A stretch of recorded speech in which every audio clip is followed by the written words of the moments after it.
You ever look at some massive project, like a skyscraper or a new railway, and just think, how did they pull that off?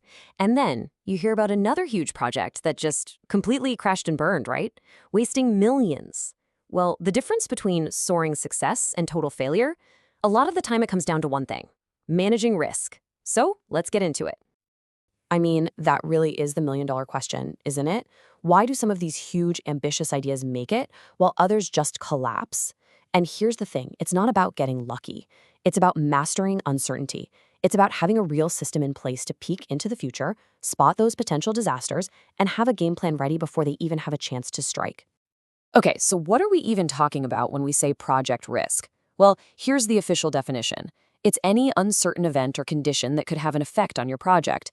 But, and this is the part that blows a lot of people's minds, notice it says positive or negative. That's so important. See, risk management isn't just about playing defense and stopping bad things from happening. It's also about playing offense, spotting those unexpected opportunities that could make your project even better. All right, so the very first step in this whole process is just figuring out where the risks are even hiding, right? You can't fight an enemy you can't see.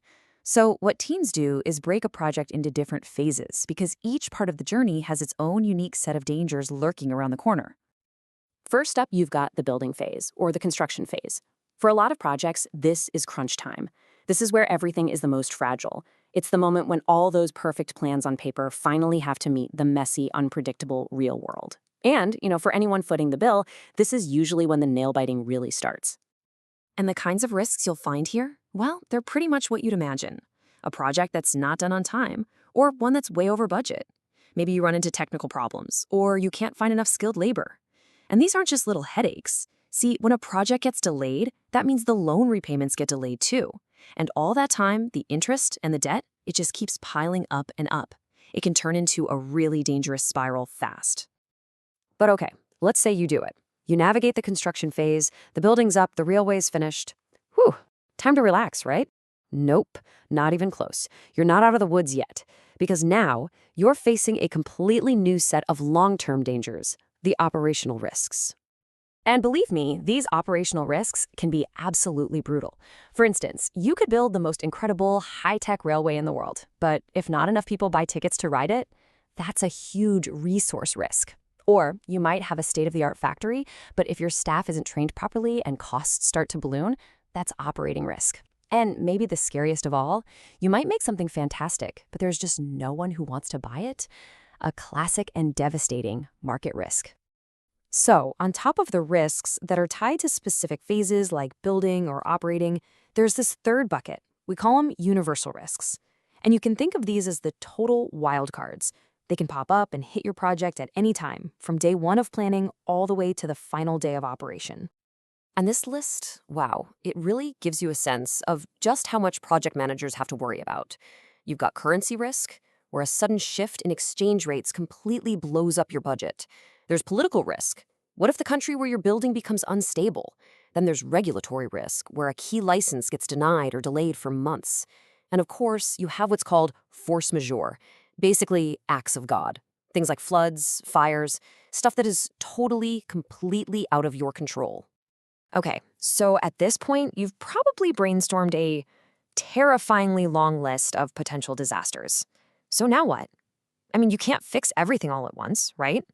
This is where the next critical step comes in. You have to analyze these risks. You've got to sort the little annoyances from the absolute project killers. It's all about turning that giant list of what-ifs into a short, focused action plan of what truly matters. And to do that sorting, teams generally use two main approaches. First up is qualitative analysis.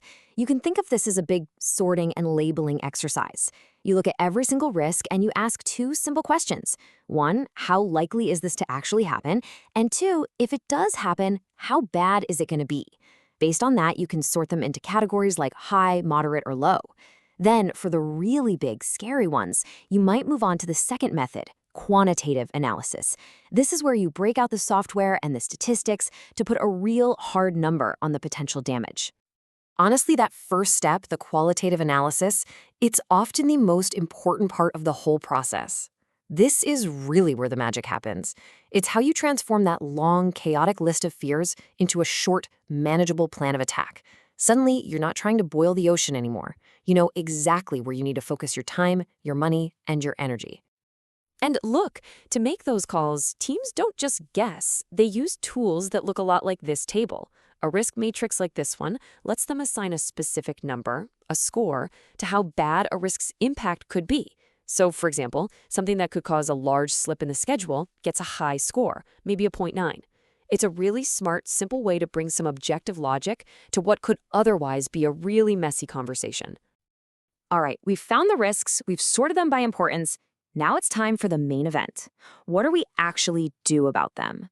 This brings us to the 4 fundamental strategies for responding to risk. This is the playbook. This is how you turn defense into a winning offense. And the 4 strategies are super easy to remember. You can avoid the risk, transfer it, mitigate it, or accept it. That's it. Think of them like 4 different tools in your toolkit. A really good project manager knows exactly which tool to pull out for which specific threat. So let's break down what each of these really means.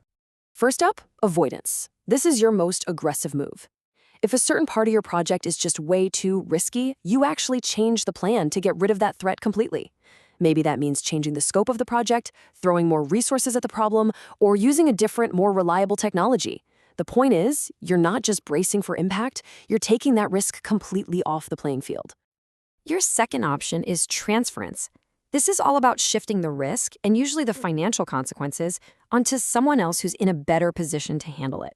The classic example of this is hiring a specialized contractor for a particularly tricky part of the job. You're basically paying them to take on that specific risk because, frankly, they've got the expertise to manage it way better than you do. It's kind of like buying an insurance policy for a piece of your project. All right, strategy number 3 is mitigation, and this is probably the one you'll see used most often. Here, the goal isn't to get rid of the risk entirely. Instead, you're taking action to reduce its chances of happening or to lessen the damage if it does happen. This could be anything, like running more safety tests or having a complete backup system ready to switch on. You're just trying to shrink the threat down to a more acceptable, manageable level. And finally, sometimes the smartest move you can make is just acceptance. Now hold on, this does not mean you're just ignoring the problem and hoping for the best. No way. It's an active, conscious decision to live with a risk, and you usually do this when the cost of fighting it is actually higher than the potential damage. But when you accept a risk, you do it intelligently. You create a contingency reserve, a backup fund of extra time or extra money that's set aside, just in case that risk becomes a reality. So, there you have it. You've identified, analyzed, and responded to your risks. Job's done, you can pack up and go home, right? If only it were that simple. Not even close, because the world is always changing, the project environment is always evolving, and that means risk management is a job that is never, ever done. You see, the best project teams, the ones that really succeed, they treat risk management like a continuous loop. It just keeps going. They are constantly monitoring the risks they've already identified, checking to see if their plans are working, and at the same time, they're always scanning the horizon, looking for new threats that might be popping up. It's a marathon, not a sprint, and it lasts for the entire life of the project. And this quote right here, it just sums up the ultimate goal perfectly. It really brings us full circle back to what we said at the beginning. This whole thing isn't just about dodging bullets and avoiding disaster. It's a two-sided coin.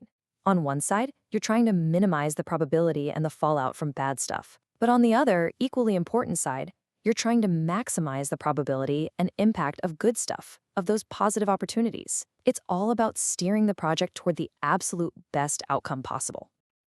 So, as we wrap this up, I want you to think about this in your own life. Maybe it's a big project at work, or even just a personal goal you're working on.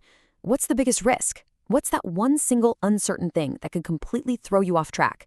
And now, more importantly, after everything we've talked about, what's your plan?